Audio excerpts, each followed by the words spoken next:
बोलिए कृष्ण कन्हैया लाल की जय हो। नारायण भगवान की जय हो।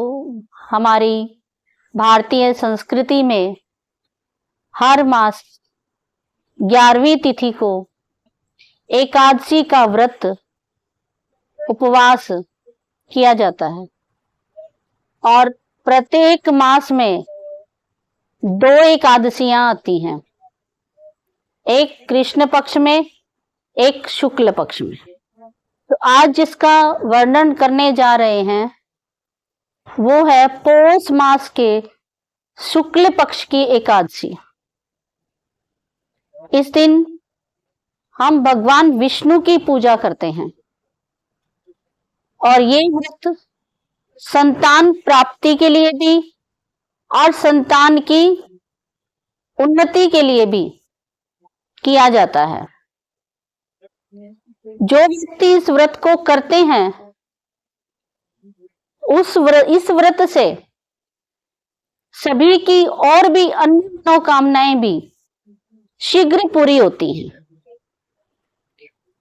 इनकी पौराणिक कथाएं आती हैं और इसमें विधान क्या है कि हम इसमें श्रीफल यानी नारियल, फल, नैवेद्य, धूप, दीप इनके द्वारा भगवान विष्णु की पूजा करें, अर्चना करें और अपनी जो मन की कामनाएं हैं उनका निवेदन भी करें।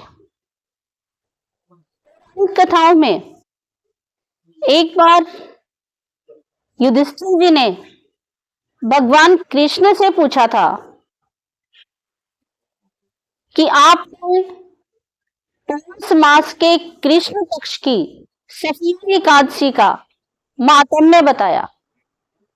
आज मुझे पौष मास के शुक्ल पक्ष की एकादशी का माहात्म्य बताए और किस देवता का पूजन किया जाता है। भक्त वत्सल भगवान कृष्ण ने कहा कि हे राजन, तुमने अति उत्तम प्रश्न किया है। इस एकादशी का नाम पुत्रदा एकादशी है। इसमें भगवान नारायण की पूजा की जाती है।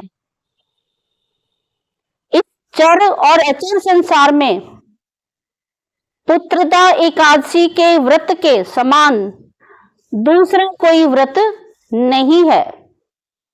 इसके पढ़ने के प्रभाव से मनुष्य तपस्वी, विद्वान, लक्ष्मीवान होता है और इसकी जो कथा है वो इस प्रकार से है।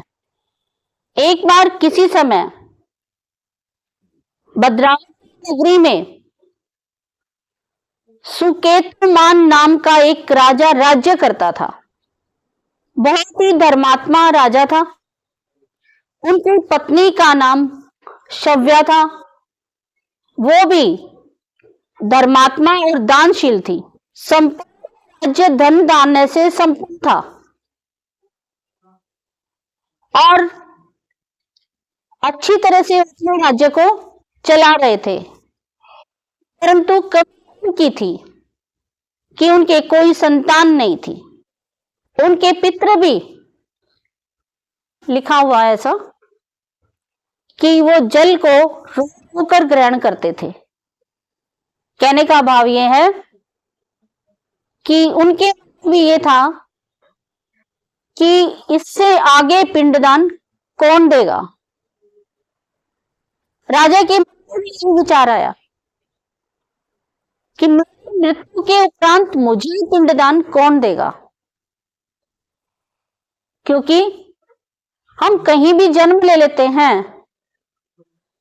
जन्म हमारा जहां भी हुआ है वहां से भी कोई कुछ हमारे नाम से देता है पितृ रूप में, तो हमें प्राप्त होता है।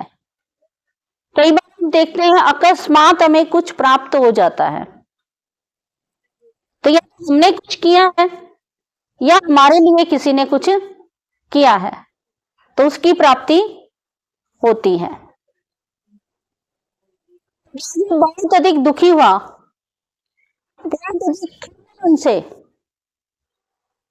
उसने सोचा कि मैं राज्य का त्याग कर दूं और राज्य का त्याग करके कहीं वन में चला जाऊं या फिर क्या कर लूं, आत्महत्या कर लूं। ये विचार करके वो कहां चले जाते हैं, राजा वन में चले जाते हैं। वन में जा करके राजा क्या देखते हैं, पहले ये आया कि आत्मघात महापाप है, आत्महत्या महापाप है, आत्महत्या के लिए प्रेरित करना ये भी एक महापाप है। उसने उसको प्रेरित किया था कि मुझे संतान नहीं है, तो इस प्रकार दुखी होकर के घोड़े पर चढ़कर वन में चला गया। वहां उसने देखा कि वृक्षों पर पक्षी बैठे हुए हैं, हाथी अथनियों के साथ बच्चों के साथ घूम रहे हैं, वन में मृग सुअर हिरण घूम रहे हैं। और फिर उसने आगे चला तो और देखा कि गीदड़ कर्कश शब्द बोल रहे हैं, कहीं उल्लू बैठे हैं। राजा सोच में लगा रहा और इस तरह उसका आधा दिन क्या हो गया, बीत गया।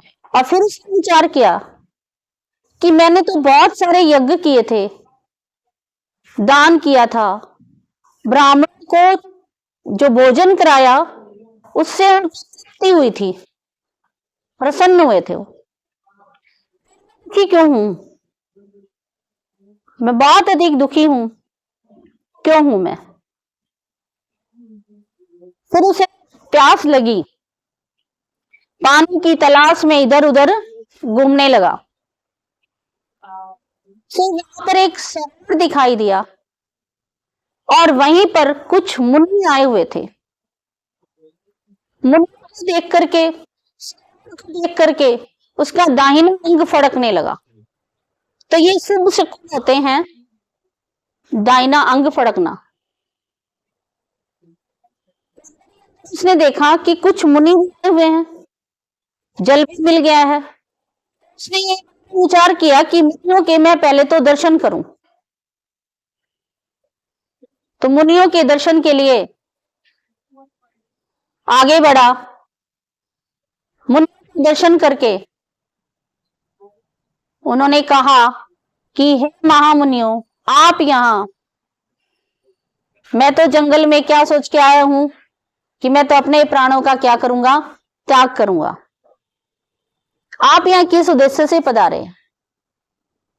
वैसे भी कहा गया है, साधु नाम दर्शनम पुण्यम, सज्जनों का दर्शन तब होता है हमारे कुछ पुण्य का प्रभाव होता है कि उसने इन बातों को कि मैंने जीवन में कभी ऐसा काम किया ही नहीं, दुखी क्यों हूं। तो ये विचार करते ही साधुओं के दर्शन हुए। साधुओं ने कहा कि आज हम यहाँ स्नान करने के लिए आए हैं इस सरोवर में, विश्व नाम का ये सरोवर है, इसमें स्नान करने के लिए आए हैं क्योंकि आज पुत्रदा एकादशी है। तो व्रत उसका पहले ही चल रहा था, कुछ खाया नहीं था, क्योंकि हम दुखी मन से हो तो भोजन तो वैसे भी अच्छा नहीं लगता, वन में कुछ था भी नहीं ऐसा वो खा लेते। तो राजा ने कहा कि महाराज मैं बहुत दुखी हूं क्योंकि मेरे क्या नहीं है, संतान नहीं है। संतान के लिए उसने ये बहुत अधिक सोच लिया कि जिस व्यक्ति के क्या ना हो, पुत्र ना हो, वो देवताओं के से मुक्त नहीं हो सकता। पुत्र ऋण से, पितृ ऋण से तभी मुक्ति मिलती है जब संतान हो, क्योंकि संसार में पितृ ऋण और माता पिता के लिए भी पितृ ऋण है ये, और ये पितृ ऋण होता है, पितृ माता पिता की सेवा करना, ये भी एक ऋण होता है। तो तीन ही ऋण है जिनसे हमें, क्योंकि कहा भी गया मातृदेव पितृदेव भव अतिथि देव भव, कोई घर में आए वो भूखा ना जाए। देवताओं के लिए करें, पितरों के लिए करें, अपने माता पिता के लिए। मुख्य लक्ष्य तो हमारा जीवन का यही होना चाहिए। तो उसने मुनियों से कहा,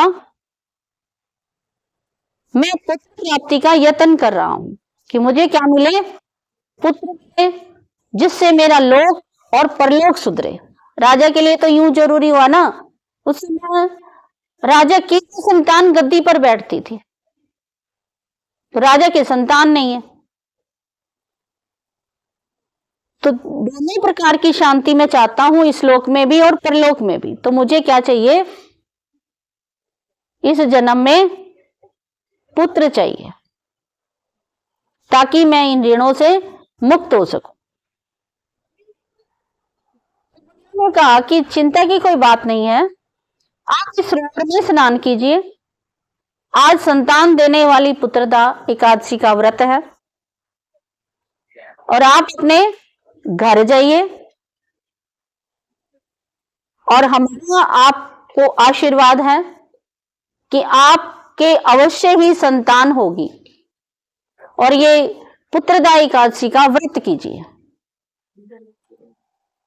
तो पूरा विधान भी बताया, और घर जाकर उसने पुत्रदा एकादशी को विधि विधान से पति पत्नी ने किया। कुछ समय के बाद उनके यहां संतान हुई। संतान भी बड़ी यशस्वी, विद्वान, लक्ष्मीवान उत्पन्न हुई, क्योंकि उन्होंने विधि विधान से व्रत किया था और पूजा पाठ में ही व्यतीत किया था। तो संतान उनके यशस्वी हुई, सूरवीर हुई, प्रजा का पालन करने वाली हुई, और होने पर भी उन्होंने व्रत किया और द्वादशी पर पारायण किया। और इस व्रत का ये नियम हो गया कि इस व्रत को जो भी करेगा उसके यहाँ यशस्वी संतान की उत्पत्ति होगी, और यदि किसी के कारोबार में, संतान के काम में कोई रुकावट है तो वो भी क्या होगी, पूरी होगी, मनोवांछित फल की प्राप्ति होगी। इस पावन दिन को व्रत रखने पर पापों से भी मुक्ति मिलती है, क्योंकि जाने अनजाने में हमारे से कोई ना कोई पाप हो ही जाता है। हम कोई बात ऐसी मुख से बोल दें, किसी के चुभ जाए, किसी को किसी चीज की जरूरत है उस तक ना पहुंचाएं, हमारे पास है।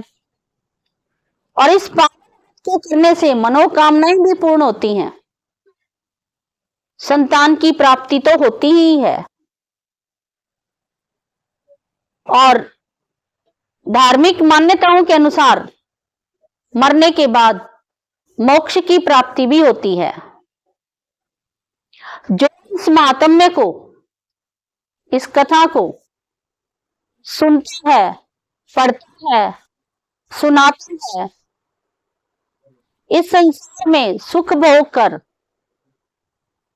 भक्ति युक्त चित्त से इस संसार में रहता हुआ और अंत में स्वर्ग को प्राप्त करता है। तो ये पौष मास के शुक्ल पक्ष की पुत्रदा एकादशी व्रत का महात्म्य और ये कथा आप सभी ने बहुत ध्यान से सुनी। आप से नम्र निवेदन कि आप इस चैनल को आगे देखने के लिए इसको सब्सक्राइब भी कर लें और इसको शेयर भी कर दें, ताकि सभी तक, आपके परिवार में, आपके चाहने वालों तक इस पुत्रदा एकादशी का श्रवण, मनन और चिंतन किया जा सके और इसके फल की प्राप्ति के बारे में जानकारी भी हो। बोलिए कृष्ण कन्हैया लाल की जय, सावरिया सरकार की जय। बाके बिहारी लाल की जय। Please like and share.